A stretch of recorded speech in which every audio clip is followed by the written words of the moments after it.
Shalom, selamat siang Bapak Ibu Saudara yang dikasih Tuhan. Apa kabar saudara? Luar biasa, Tuhan Yesus baik, amin.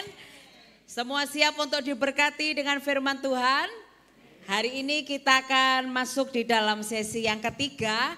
Dalam bulan ini tema gereja kita adalah My Spiritual Journey. Dan hari ini kita akan khusus membahas tentang topik persembahan atau giving. Saya sudah membahas tadi di sesi yang pertama tentang finish strong, bagaimana hidup yang berkenan di hadapan Tuhan.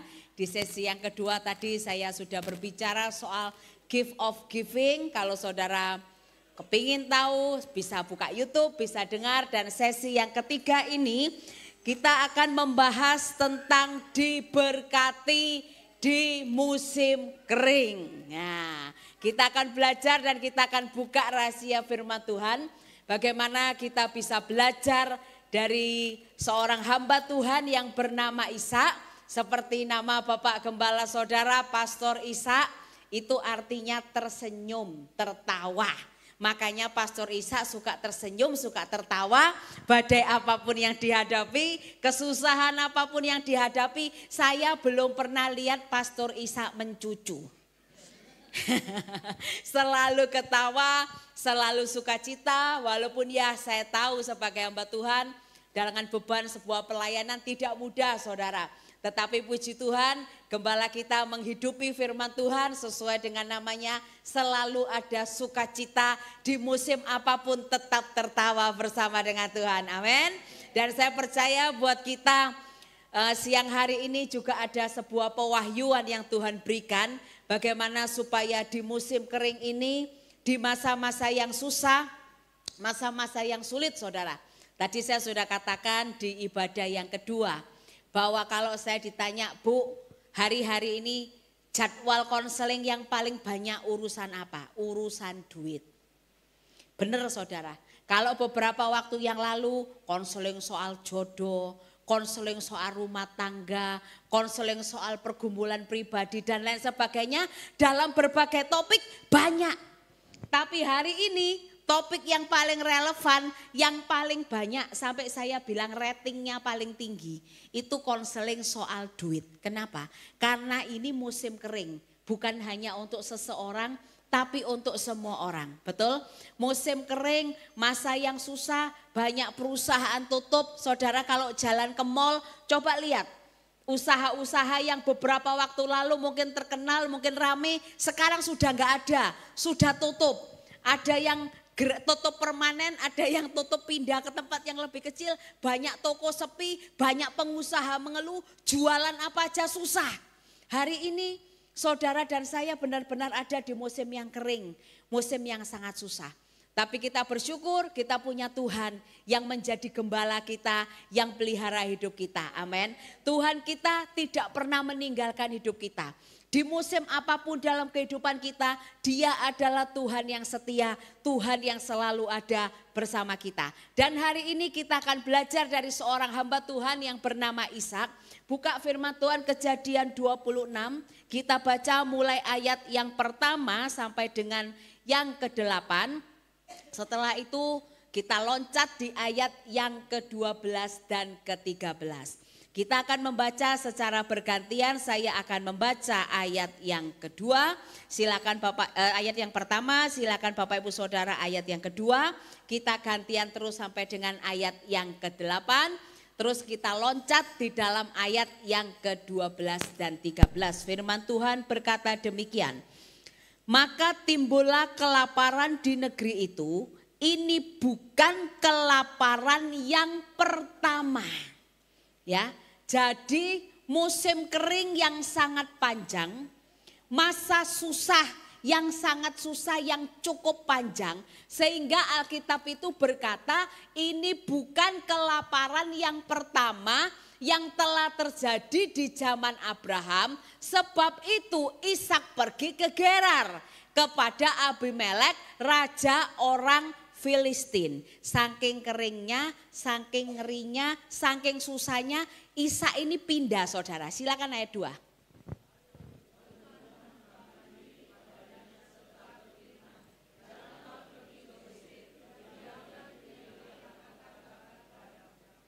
tinggallah di negeri ini sebagai orang asing, maka aku akan menyertai engkau dan memberkati engkau. Sebab kepadamulah dan kepada keturunanmu akan kuberikan seluruh negeri ini, dan aku akan menepati sumpah yang telah kuikrarkan kepada Abraham ayahmu.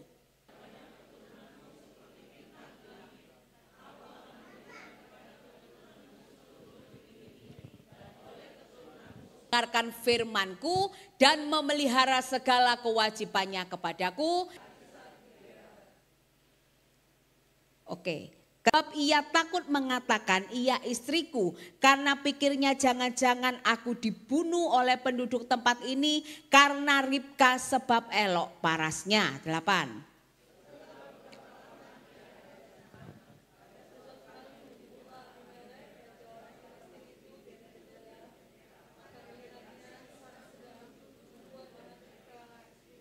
Kita lihat ayat 12, loncat. Maka menaburlah Ishak di tanah itu, dan dalam tahun itu juga ia mendapat hasil 100 kali lipat, sebab ia diberkati. 13.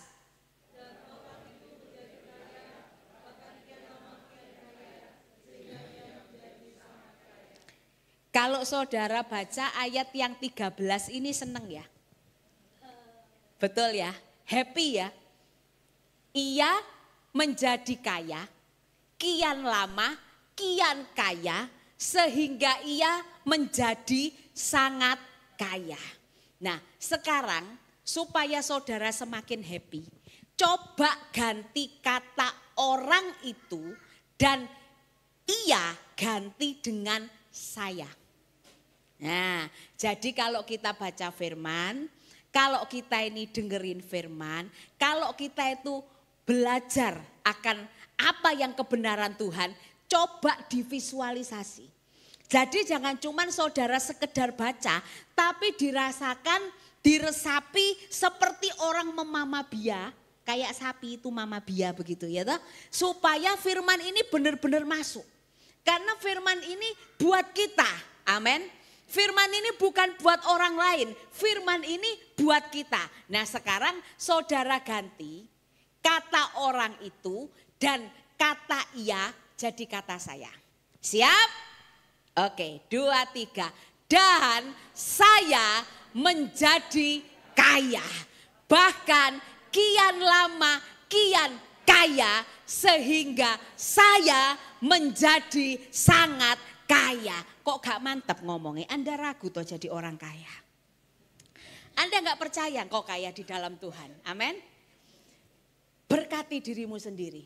Ya, jangan diri itu dikatakan begini loh. Aku iki soro, nelongso, ngenes aku ini. Susah. Anda kalau hidupnya susah, ngomongnya susah, terus perkataannya susah, lihat rekening susah, lihat dompet susah. Kapan engkau diberkati? Padahal firman Tuhan itu berkata Yesus datang dengan segala kelimpahan untuk membawa hidup yang kelimpahan buat saudara dan saya. Alkitab berkata Yesus yang kaya itu rela menjadi miskin supaya kita yang miskin jadi kaya. Ini bukan soal teologi kemakmuran, no. Ini adalah janji firman Tuhan. Segala kesusahanmu, segala kesakitanmu, segala kemiskinanmu Tuhan sudah selesaikan di kayu salib. Tinggal kau itu percaya atau tidak. Itu saja. Saudara jangan kayak petani kacang. Saudara satu ketika ada petani kacang. Ya, petani kacang ini satu waktu dia berhasil mengirimkan anaknya untuk sekolah ke Amerika. Nah, satu ketika anaknya mengirimkan tiket buat petani kacang ini untuk ke Amerika. Nah saudara betapa senang petani kacang ini ketika terima tiket dari anaknya. Dia berpikir apa? Wah ini waktunya saya berlibur. Tapi karena petani kacang ini bukan petani kacang yang kaya. Jadi dia itu gak tega sama anaknya. Jadi dia berpikir oh anakku ini sudah baik hati, sudah cinta sama saya, sudah memberikan saya dengan mamanya tiket untuk ke Amerika. Saya mau ngirit. Akhirnya karena dia saking ngiritnya, perjalanan saudara zaman itu belum ada pesawat terbang ya. Jadi perjalanan dari Amerika, dari tempatnya si petani kacang ini sampai ke Amerika itu butuh waktu 14 hari. Ya, naik kapal 14 hari, mabuk saudara. Nah, apa yang dilakukan oleh petani kacang ini? Dia siapkan bekal, selai kacang, roti kacang, dia buat sop kacang, pokoknya apapun bekal dari kacang selama 14 hari. Kalau saya jadi dia, suka-suka saya sama kacang, muntah aku makan kacang 14 hari saudara. Loh saya ini suka kacang, saya penggemar kacang. Tapi kalau 14 hari saya suruh makan kacang, ya saya bukan mabuk. Bahwa saya mau ngirit supaya anakku gak susah. Akhirnya dia siapkan bekal selama 14 hari, naiklah dia di kapal itu. Singkat cerita, pagi dia makan sop kacang. Siang dia makan roti kacang. Malam dia makan menu kacang, saya nggak tahu lah menu apa aja yang dia buat dalam 14 hari. Tapi pokoknya pagi, siang, malam dia makan makanan dari kacang. Saudara satu waktu dia jalan hari pertama makan kacang masih happy. Hari kedua makan kacang oke lah. Hari ketiga makan kacang ya enggak apa-apa lah. Hari keempat makan kacang lagi masih ada ucapan syukur. Sampai 1 minggu makan kacang dia melenek saudara. Dia ngomong aduh masih kurang 1 minggu lagi. 1 minggu lagi saya harus menghabiskan bekal kacang saya. Lalu satu ketika dia jalan-jalan saudara. Dia jalan-jalan di kapal itu. Terus kemudian dia itu ngeliat. Ada satu tempat makan, dia lihat, kok banyak sekali ya makanan di tempat itu ya. Dia gak sadar, dia ngiler saudara. Netes, cek enak yo ada roti, ada ayam, ada daging. Cek enak yo makanan itu tuh pasti mahal ya. Orang-orang ku cek sogene ya, bisa makan tiap hari. Lah kok aku makan kacang, dia mulai sedih saudara. Terus dia lihat tiap hari dia datangi tempat itu dia lihat sampai hari terakhir. Bayangkan saudara 13 hari makan menu kacang. Hari terakhir dia tidak sadar. Rupanya nakoda kapal, kapten kapal itu memperhatikan suami istri ini. Suami istri ini kok tiap hari berdiri di depan restoran. Kok tiap hari cuman diem di situ ngeliatin orang makan. Hari ke-13. Didatangi sama kaptennya, ditanya, Pak, Bu, kenapa Bapak dan Ibu enggak masuk? Terus dia bilang begini, saya enggak punya duit. Jadi saya enggak berani masuk. Makanan di situ tuh pasti mahal sekali. Terus kemudian kapten kapal itu ngomong begini, loh Bapak dan Ibu ini naik kapal beli tiket? Iya, punya tiket saya. Coba Pak. Saya lihat tiketnya, dilihat tiketnya suami istri. Begitu dibalik tiketnya ada tulisan include meals. Artinya apa? Semua makanan yang ada di restoran itu kamu berhak makan. Tapi kenapa dia nggak makan? Dia bodoh seperti itu. Karena tidak ngerti. Saudara hati-hati. Kita dalam ikut Tuhan seringkali seperti itu. Saudara ketika Tuhan suruh kamu pikul salib, sangkal diri. Tuhan itu tidak suruh kau hidup susah, hidup miskin. Saudara kita ini memang kita lahir ya. Memang kita itu tidak bisa milih. Kita tidak bisa milih lahir di keluarga kerajaan. Kita nggak bisa milih jadi anaknya presiden. Kita juga nggak bisa milih jadi anaknya raja. Nggak bisa. Kita mau lahir di keluarga teroris, kita mau lahir di bawah kolong jembatan, itu takdirnya Tuhan. Amin. Kita tidak bisa milih, itu hal yang kita tidak bisa rubah. Persoalan kelahiran. Tapi bagaimana engkau menjalani hidup? Orang berkata, kalau kamu lahir miskin, itu bukan salahmu. Tapi kalau kamu mati miskin, itu salahmu. Kenapa? Tuhan itu sudah menjanjikan kelimpahan buat setiap kita. Dan Tuhan itu bukan Bapak yang jahat. Ketika Yesus mati buat kita, Yesus itu sudah menanggung semuanya buat kita. Persoalannya kita bisa enggak terima dengan iman. Makanya ada banyak anak Tuhan tidak bisa menikmati apa yang namanya kelimpahan di dalam Tuhan. Karena engkau tidak mengerti kebenaran ini. Kita dibelenggu dengan begitu banyak kesusahan. Hidup kita ada banyak jerat. Kenapa? Karena kita tidak ngerti kebenaran ini. Nah, hari ini kita akan belajar dari Ishak. Saudara, Ishak itu tinggal di musim kering. Menjadi orang percaya, menjadi orang yang kenal akan Tuhan itu bukan berarti hidup kita ini tidak bisa mengalami kesusahan. Contoh Ishak tinggal di tanah kering dan bukan musim kering yang pertama, bukan musim kelaparan yang pertama. Artinya apa? Di negara itu sering terjadi kelaparan. Saudara, Anda perlu tahu bahwa background daripada kitab Perjanjian Lama itu mayoritas ditulis di daerah Timur Tengah. Dan daerah Timur Tengah itu adalah daerah yang terkenal sangat gersang, sangat kering. Tanahnya itu betul-betul kering sampai panasnya itu bisa mencapai di atas 70 derajat Celcius. Saudara, hari-hari ini Surabaya lagi panas, betul ya? Saya di rumah itu sampai sumuk, saudara. AC itu biasanya 21, 23, sekarang 16. Kenapa? Panas setengah mati.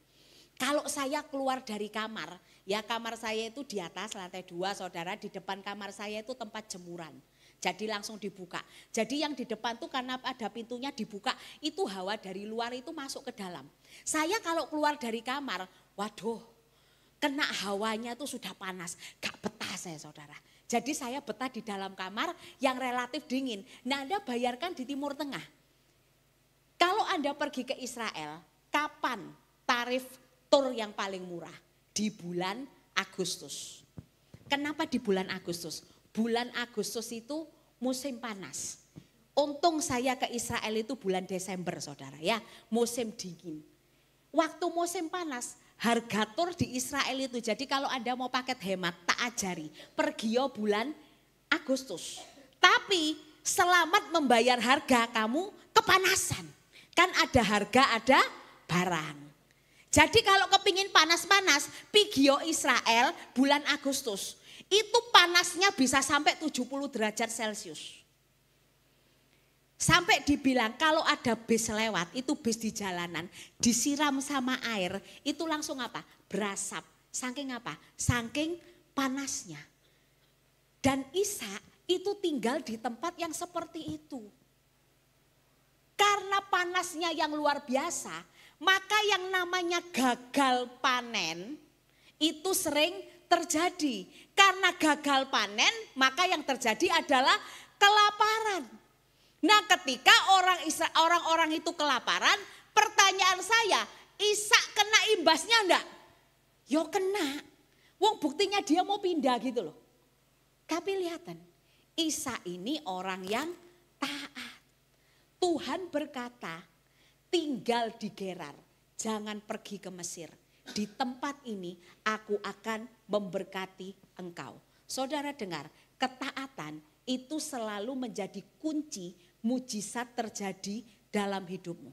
Seandainya hari itu Ishak memilih untuk mengikuti pikirannya sendiri, memilih untuk mengikuti perasaannya, memilih untuk mengikuti kekuatannya sendiri, dia akan tinggalkan Gerar. Tapi Ishak percaya kepada Tuhan. Dan ketika Tuhan berkata tetap tinggal di Gerar, dia tinggal di Gerar, dia lihat mujizat. Saudara, hari ini apapun situasi dalam hidupmu, itu tidak pernah menghalangi berkat Tuhan itu turun atas hidupmu. Tuhan itu seperti seorang bapak. Kalau Anda mau punya anak, ya, Pastor Vivi waktu Noni mau lahir, Noni itu kan belum lahir toh ya, tapi namanya mau punya anak, sembarang lah disiapi, betul ya. Ibu yang berdosa saja, manusia kita ini sak suci-sucinya walaupun pendeta itu tetap punya dosa. Itu tahu menyediakan yang terbaik buat anak-anaknya. Saudara renungkan kisah penciptaan manusia. Pernah enggak Anda mikir, kenapa manusia itu diciptakan di hari yang ke-6? Kok enggak diciptakan di hari yang pertama? Karena di hari yang pertama bumi itu belum ada. Belum berbentuk, dunia itu enggak ada wujudnya.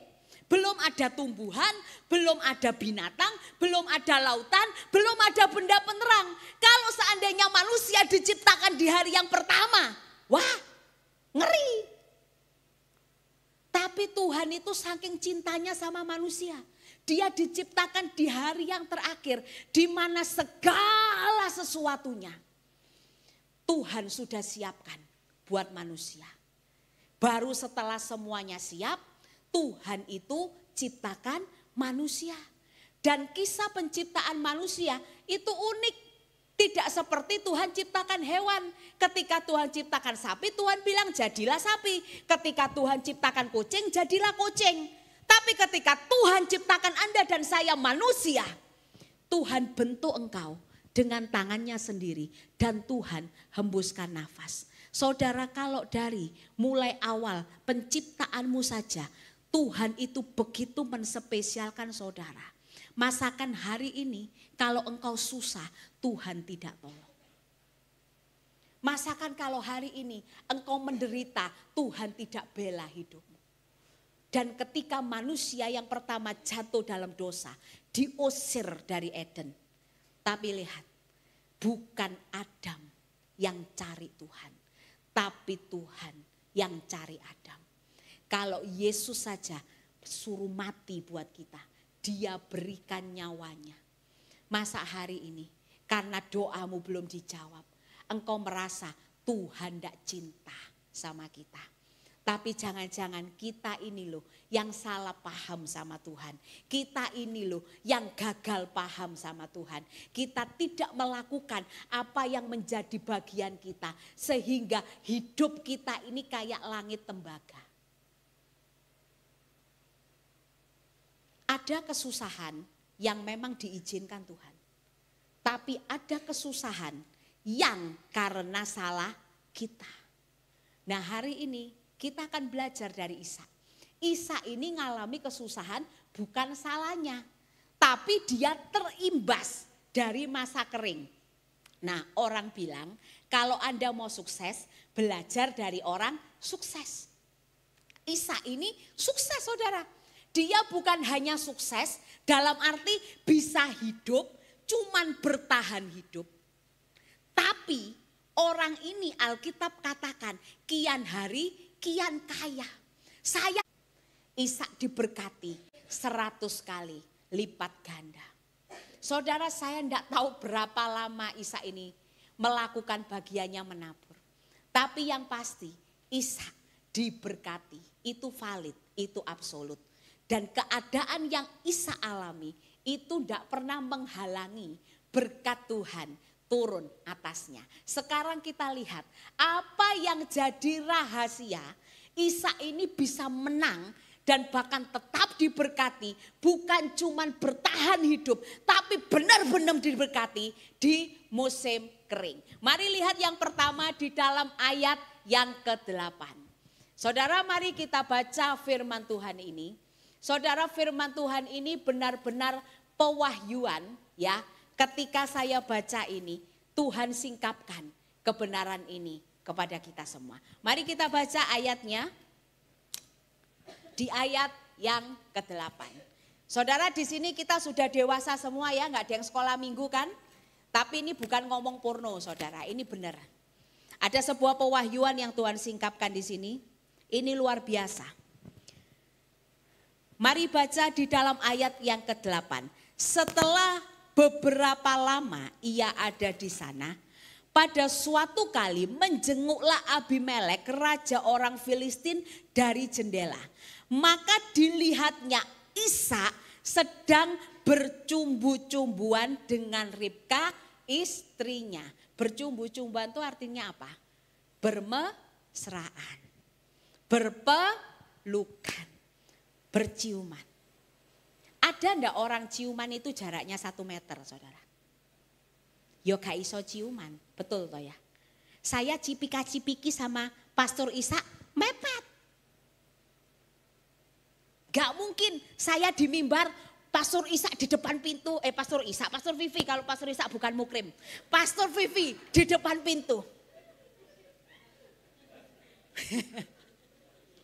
Terus saya dari jauh, halo, gak bisa. Kalau saya mau cipika-cipiki sama Pastor Vivi, berarti saya harus dekat.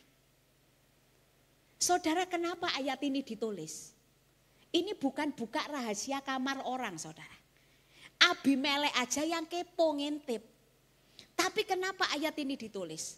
Tadi saya ngomongkan, tanah Timur Tengah itu kering, panas, suhunya tinggi sekali. Orang kalau panas, di cuaca panas. Saya mau tanya yang suami istri di sana. Ada suami istri angkat tangan?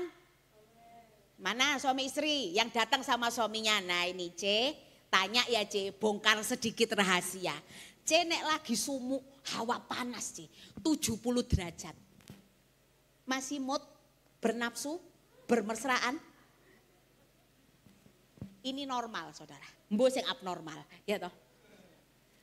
Nek wis panas, suhunya tinggi, males. Betul?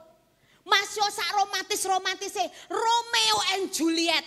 Tapi nek wis sumu ongkep saudara, males.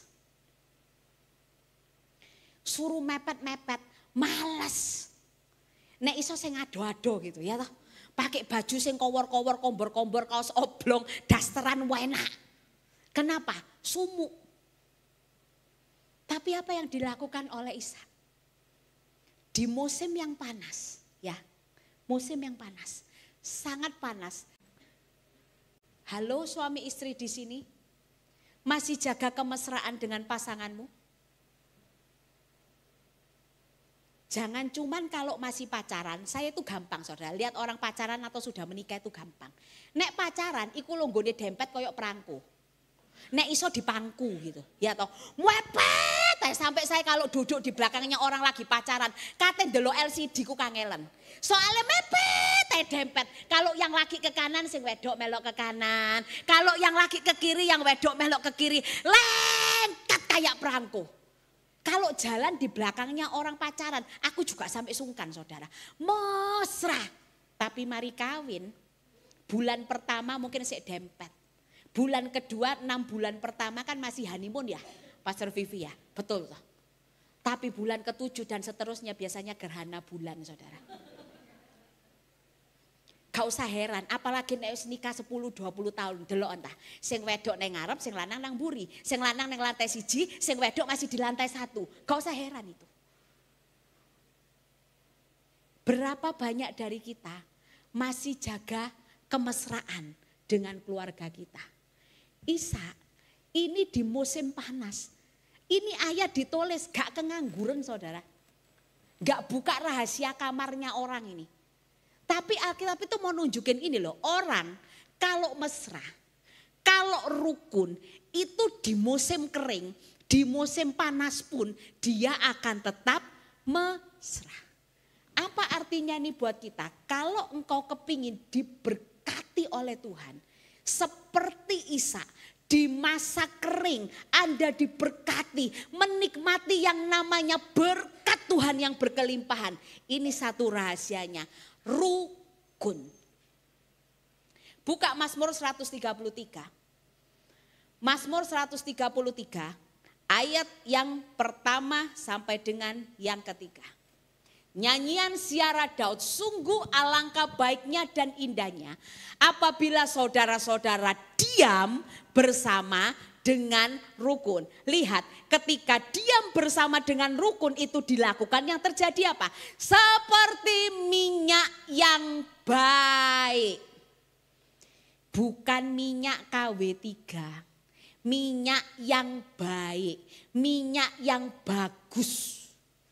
Di atas kepala meleleh ke janggut, yang meleleh ke janggut Harun dan ke leher jubahnya. Artinya apa? Mandi saudara. Mandi minyak, mandi berkat. Lihat, seperti embun gunung Hermon yang turun ke atas gunung-gunung Sion. Perhatikan kata ini, sebab kesanalah Tuhan memerintahkan berkat kehidupan untuk selama-lamanya. Garis bawahi kata Tuhan memerintahkan.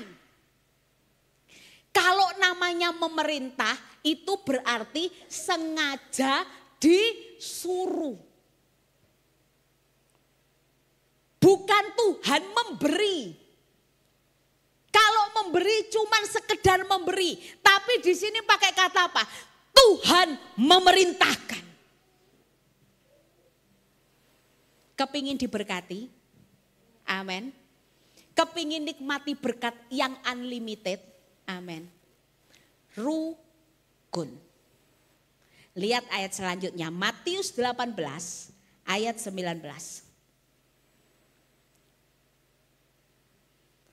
Matius 18 ayat 19.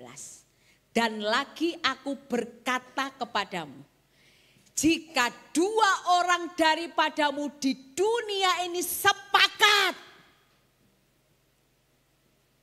Tolong garis bawahi kata sepakat. Meminta apapun juga, permintaan mereka itu akan dikabulkan oleh Bapakku yang di surga. Saudara, kata sepakat yang ada di ayat ini dalam bahasa Yunaninya pakai kata sumponeo. Apa itu sumponeo? Sumponeo itu kita kenal hari ini sinonim dengan kata simfoni yang biasa dipakai di orkestra. Saudara, bicara soal sepakat itu bukan seragam. Ya, seperti sebuah simponi. Simponi itu terjadinya kapan? Kalau alat-alat musik yang berbeda-beda itu bersatu. Dijadikan satu, disinkronkan menjadi sebuah harmoni. Maka kata sepakat selain simponi, simponio, bersatu artinya adalah harmoni. Saudara, orang yang sepakat itu bukan berarti seragam. Saya dan Pastor Vivi punya kehendak berbeda-beda. Keinginan kita berbeda, perasaan kita berbeda, pikiran kita beda ya Pastor Vivi ya. Tapi kenapa kami bisa harmonis? Kenapa kami bisa bersatu? Kenapa kita bisa melayani bersama? Karena apa? Sepakat. Kehendak saya tak satukan dengan kehendaknya Pastor Vivi. Pikirannya Pastor Vivi disatukan sama pikiranku. Akhirnya apa? Jadi satu. Rumah tangga itu dibangun dari dua orang yang berbeda. Firman Tuhan berkata lawan jenis. Wis jelas, lawan jenis. Jadi ngerti yo, namanya laki sama perempuan itu berbeda. Namanya anak A dengan anak B itu beda. Walaupun saudara sedaging, tetap Anda itu bukan AI. Saya beberapa hari lalu diajak anak-anak ini nonton film apa itu Tron, Ares. Itu AI yang pinter saudara, diciptakan untuk ngalahi manusia. Tapi kasihan, AI tidak punya perasaan. AI tidak punya kehendak. AI cuma punya satu, nurut sama perintah. Karena dia apa? Robot. Anda itu bukan robot. Kita diciptakan Tuhan itu dengan free will. Tuhan tidak cabut kehendak bebas itu. Makanya jangan heran, walaupun Anda ini keluarga, saudara sedaging, gegeran itu masih bisa terjadi. Namanya gigi dengan lidah, ini ditaruh Tuhan di satu tempat yang namanya mulut. Tapi bisa enggak gigi menggigit lidah? Bisa. Karena kita berbeda. Tapi berbeda bukan berarti tidak bisa bersatu. Firman Tuhan berkata, kalau engkau mau berkat itu turun, rukun. Kalau engkau mau doamu didengar Tuhan, sepakat. Walaupun berbeda, tapi satu. Saudara, satu waktu ada sepasang suami istri itu datang kepada saya konseling, saudara. Ketika dia ketemu dengan saya, dia ceritakan tentang keadaan ekonomi mereka yang hari itu morat-marit. Karena memang saya lihat dari penampilannya dan mukanya, saya sudah tahu ini orang sumpek. Dan percayalah, sumpek itu menular. Betul? Makanya hari ini Anda jangan jadi orang sumpek. Saya lihat di sini banyak muka-muka sumpek. Tapi mulai sekarang belajar jadi seperti Ishak, tertawa. Ojo sumpek. Cece tadi dari tadi yang baju abu guyu terus aku seneng, saudara, lihat dia. Dia bikin aku semangat khotbah. Kenapa? Dia senyum. Di tengah-tengah wajah sumpek, seono sing senyum. Jadi hari ini jangan sumpek-sumpek. Betul?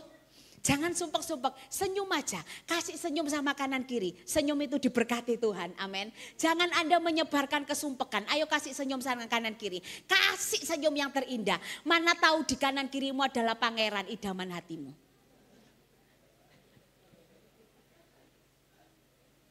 Saudara, kalau kita menggabungkan antara yang namanya iman itu dengan kesatuan yang Tuhan mau, lihat, sesuatu yang mustahil jadi tidak mungkin. Sesuatu yang mustahil mungkin terjadi. Apa yang susah menjadi tidak susah ketika ada kesatuan hati. Hari ini pilihan ada di tanganmu, Bapak Ibu. Kalau engkau kepingin Tuhan perintahkan berkat dalam hidupmu, belajarlah hidup seperti Ishak. Punya kerukunan, punya kebaikan dengan orang-orang yang ada di sekelilingnya. Jangan hidup dengan pahit hati, jangan hidup dengan kemarahan, jangan hidup dengan kekecewaan. Sekalipun keadaanmu tidak baik, sekalipun situasimu tidak baik, pilih seperti Ishak, hidup berdamai dengan semua orang. Ketika Tuhan lihat di sana ada kerukunan, di situ Tuhan perintahkan berkat. Amin. Suami istri ini ketika ketemu dengan saya cuma tanya satu hal. Bagaimana hubunganmu dengan suami? Dan mereka ngaku, saudara. Saya ini sudah 3 tahun, Bu, gak dapat kerja.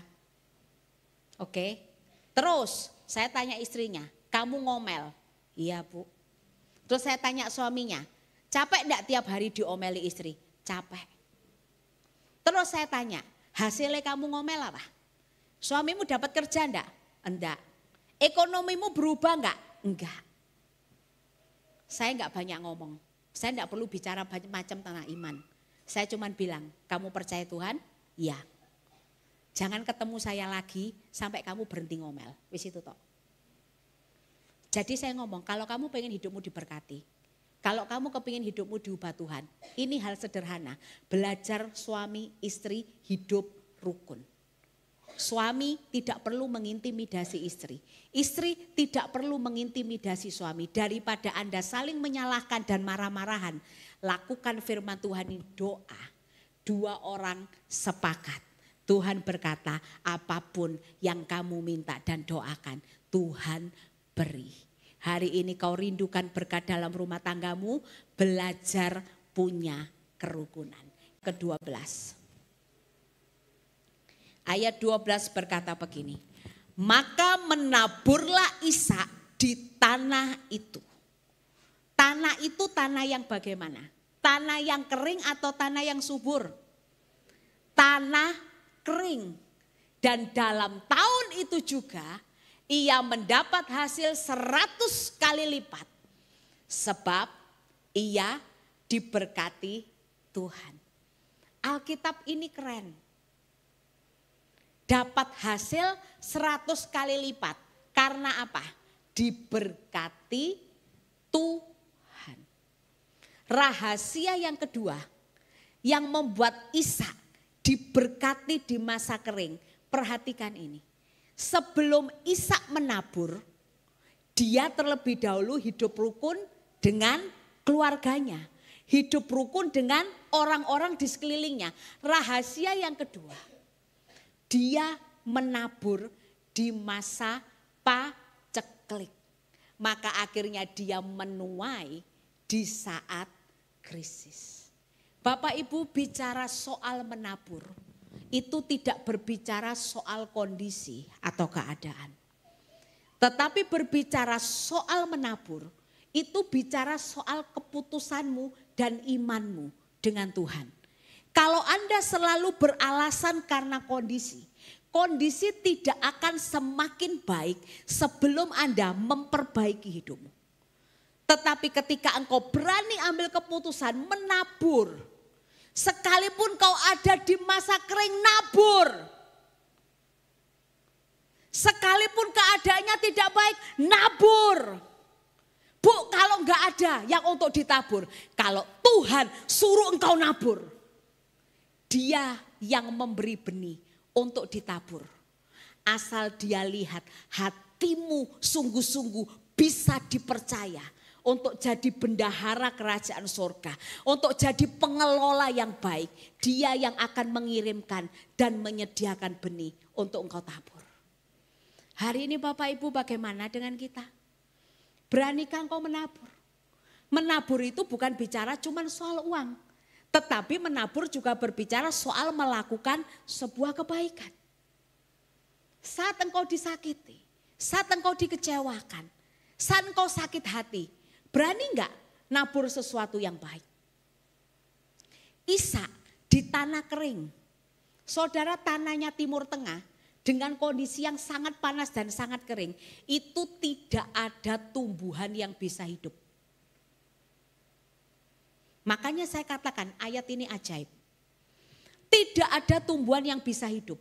Di tanah kering cuman satu yang bisa hidup. Kalau hidup loh ya, rumput liar. Tapi coba apa yang Ishak lakukan? Dia setia menabur. Kita suka akan penuaian. Kita suka akan berkat. Kita suka akan hasil. Tapi seringkali kita tidak suka melakukan yang firman Tuhan katakan, menabur. Hari ini Ishak memberikan sebuah teladan buat kita. Di tanah yang kering, tidak punya alasan untuk dia menabur. Tidak punya alasan untuk dia lakukan sesuatu yang baik. Tapi Ishak ambil keputusan untuk menabur. Dan hasilnya berkat Tuhan itu tidak bisa dibatasi. Berkat Tuhan itu tidak bisa dihalangi. Ketika Ishak berani ambil keputusan, aku mau menabur. Sekalipun di tempat yang kering, tapi di tempat yang kering ini Tuhan yang suruh. Dia lakukan. Dan di hari itu juga, di tahun itu. Tidak tahu berapa lama Ishak menabur. Kalau dia naburnya mulai bulan Januari, ya 12 bulan dia menabur. Kalau dia menaburnya mulai bulan Juni, ya 6 bulan dia menabur. Tidak ada keterangan yang pasti berapa lama Ishak menabur. Tapi keterangan yang Tuhan beri, di tahun dia menabur. Bapak Ibu, Tuhan tidak pernah hutang dengan kita. Apapun yang engkau tabur, sekecil apapun, engkau akan menuai. Firman Tuhan tidak pernah berdusta. Galatia 6 ayat 7. Apapun yang ditabur orang, itu yang engkau tuai. Bapak Ibu, hari ini beranikah kita seperti Ishak? Ambil keputusan untuk menabur. Mungkin hari ini engkau ada di tanah kering, silakan pemusik. Mungkin hari ini engkau ada di masa-masa yang sulit. Mungkin hari ini engkau ada di musim yang kering. Tapi dengar, seperti Ishak yang berani ambil keputusan untuk menabur. Hari ini ambil komitmen dengan Tuhan. Tuhan, apapun keadaanku, apapun situasiku, apapun kondisiku, aku mau belajar menabur. Aku kan keadaannya, situasinya jelas tidak mencukupi untuk memberi makan 5.000 orang laki-laki. Tetapi karena anak ini serahkan di tangan yang tepat, mujizat terjadi. Saya nggak tahu hari ini apa yang Tuhan minta dalam hidupmu. Kalau hari ini kau dengarkan suara Tuhan, jangan keraskan hatimu. Kalau Tuhan gerakkan kau, lakukan sesuatu, jangan banyak alasan, jangan banyak protes, cukup taat saja.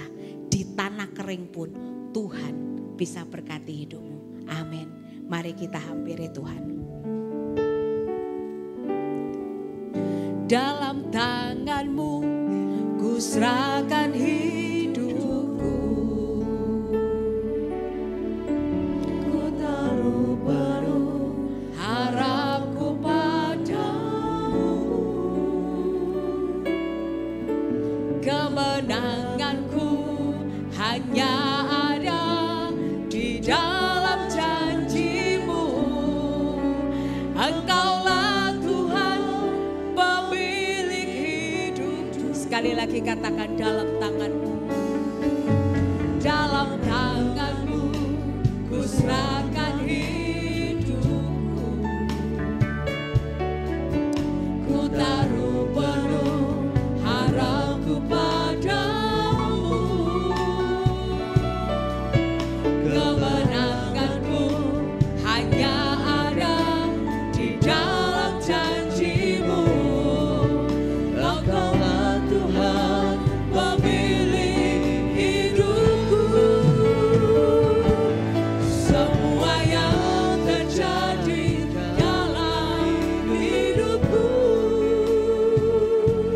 semuanya atas seizin diri-Mu. Semuanya indah dalam rencana-Mu. Sebab ku tahu Kau pemilik hidupku. Musik saja pelan, mainkan lagu ini. Saudara, percayakah engkau bahwa Tuhan itu adalah Alfa dan Omega?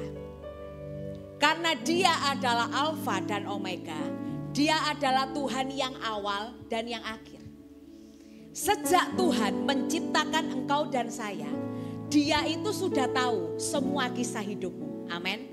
Apa yang akan terjadi dengan hidupmu, bagaimana perjalanan hidupmu, mulai dari awal sampai akhir, Tuhan tahu. Kita ini seringkali karena kita tidak bisa melihat bagaimana ujung perjalanan kita, bagaimana ujung persoalan kita, kita ini tidak berani taat sama Tuhan. Terlalu banyak ketakutan, terlalu banyak alasan, terlalu banyak komplain. Kenapa? Karena kau dan saya nggak ngerti. Tapi hari ini firman Tuhan tentang saudara. Dia adalah pemilik hidupmu, yang punya segala-galanya. Dia tahu akhir hidupmu, bahkan mulai dari awal. Hari ini Tuhan gak minta engkau ngerti.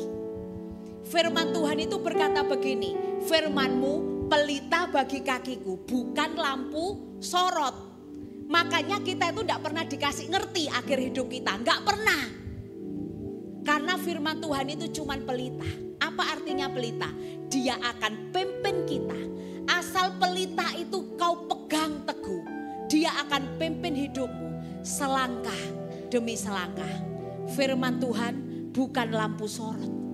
Kau tidak bisa lihat hasilnya. Tapi yang Tuhan minta darimu, maukah engkau percaya kepada Tuhan? Kalau Ishak berhasil, dia menang, dia hidup, dia diberkati di musim yang kering. Hari ini sekering apapun hidupmu, Tuhan sanggup berkati engkau. Amin. Hari ini keputusan ada di tanganmu. Maukah engkau taat? Dalam tangan-Mu ku serahkan hidupku. Nyanyi dengan iman.